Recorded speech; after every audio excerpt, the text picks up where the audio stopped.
another reason why you should prepare for your NET examination wholeheartedly now.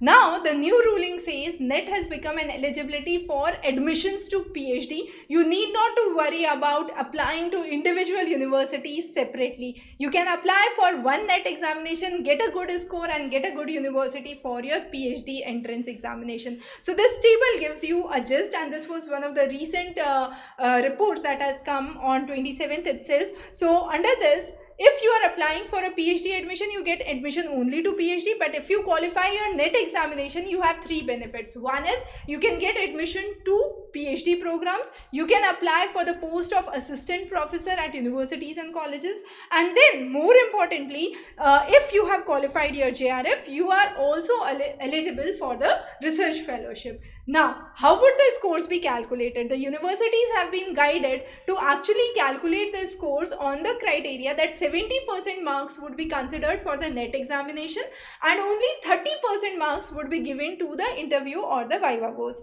Now, this would increase transparency into the systems. Even the students aspiring for good universities cannot claim that they were not given admission because of certain criteria, because 70% is the weightage for your NET examination. Now you have a very good chance to get admission for PhD at a good university, at a good research center. Now, how would the 70% be taken into consideration? Very, very important. If you read this line, you would get the gist of it. It would be based on the percentile of marks obtained in your NET examination.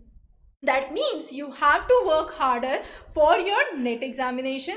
Again, as per the December paper last year, 2023, we have seen the level of difficulty of the questions have increased tremendously and the extensiveness of the questions have again increased. For example, one of the universities that was asked was not part of the main literatures of the ancient universities of India, and therefore we have gone through extensive literature to prepare content which suits that very, very well.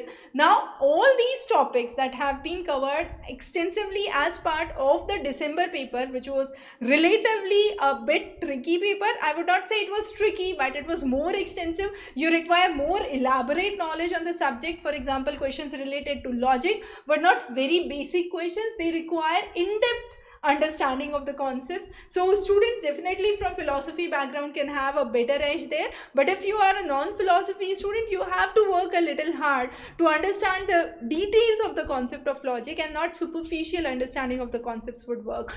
And also, it's a high time you realize that since your percentile scores matter, you need to have a good score in your NET examination to get a good university for your PhD as well. So prepare well, and definitely we are always there to help you. In case you have any questions, queries, feel free to post those in the comment. You can connect with me directly on our WhatsApp number, which is again available in the comment section below.